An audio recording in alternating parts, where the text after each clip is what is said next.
All right, our stenciling is totally dry and so are our die cut pieces, so we are ready to start assembling.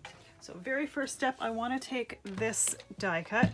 My background piece is 5.5 inches long, and I'm going to cut it actually at 5 inches so that I have a 1/4 inch on each side.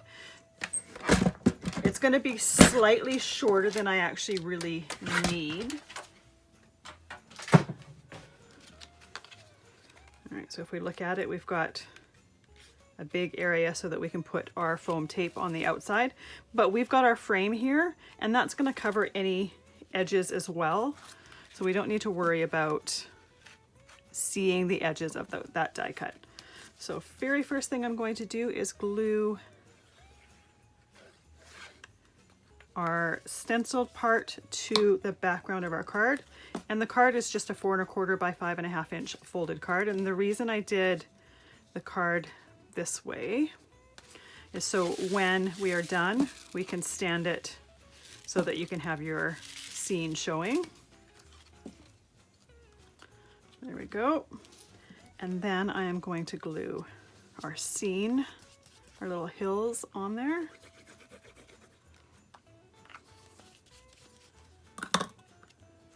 Leaving an even area around the sides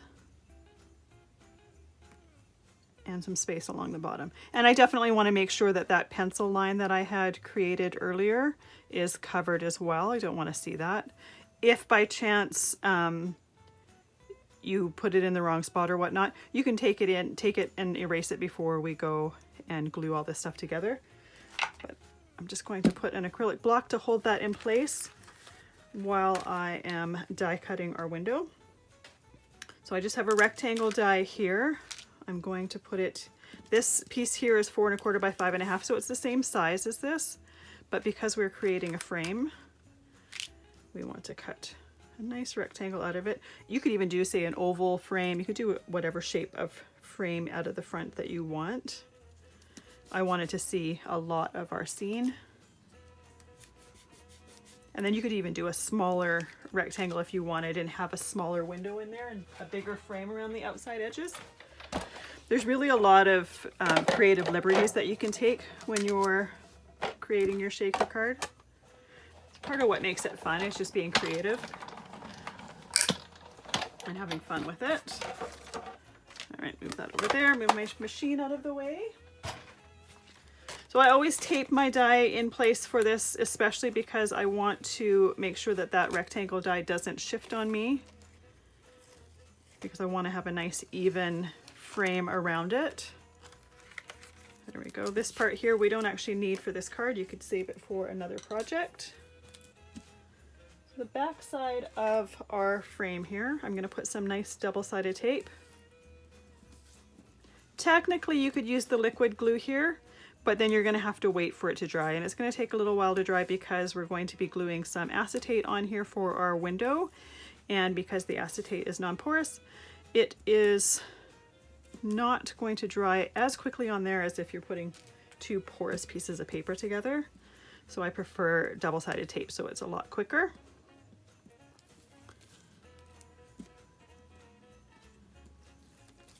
And take our tape backing off so that it is exposed. I have a piece of acetate here. This particular one comes with some tissue paper that I usually leave on until I'm ready to use it. It just helps protect it from scratching. Put it onto my frame there. Now I did cut my acetate a 1/4 inch, so smaller than my frame. So my acetate was 4 inches by 5 1/4 inches, just so that I don't have to worry about centering it exactly and then having to cut the excess off. But if you happen to cut it exactly the same size, that's totally fine. You can just cut the excess off if by chance you see a little bit when you are creating. All right, now we are ready to put our foam tape around the edges. Now these foam tape pieces are smaller than what we actually need. And by smaller, I mean a little bit shorter than what we actually need. So there will be joins in here. Some of my shaker cards, I like to do 2 layers of the foam tape. I was just checking to see if I did it in this one.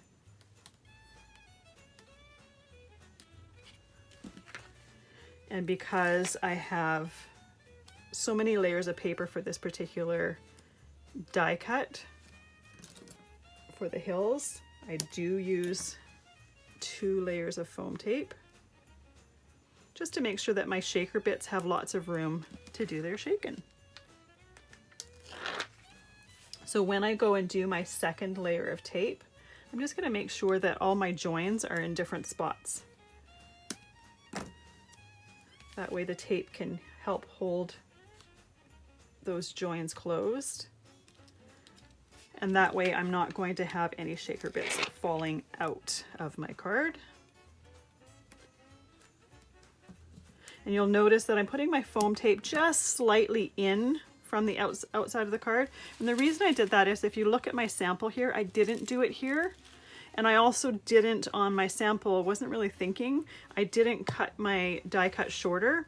So I was going over top of the thickness of the die cut. And I end up having some of my adhesive showing. So by doing it a little bit in and by die cut or cutting my die cut just a little bit smaller and giving me some extra space, you'll make sure that you're not having any of your adhesive exposed. It's funny some of the things you learn from yourself when you're creating. All right, so now I'm going to take all of the tape backing off so I can do a second layer of the foam tape. Now this is going to depend on how thick your foam tape is. Mine is, I want to say, probably about 1/8 of an inch thick. If you happen to have foam tape that's thicker than that, you might not need to have a second layer on it. But I like to make sure that my shaker bits have lots of room to move freely. These 2 little bits and pieces from excess from the past card and from this card, I'm just going to add on there. There we go.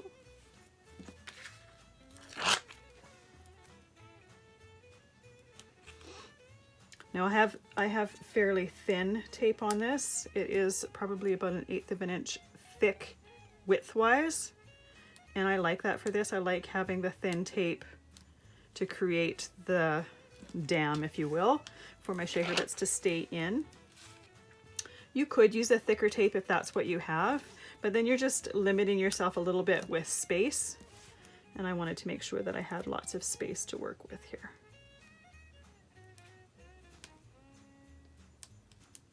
Now you probably can't see exactly where my joins are, but I am making sure that they are in different spots from where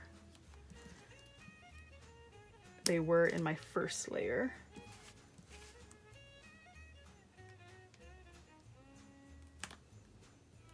There we go. And I'm also trying to make sure that they're lined up straight on top. You're really not going to see a lot of this unless you're looking at the card from the side, but it just looks a lot nicer when you have them right on top of each other. Just need to cut this one here at the join. There we go.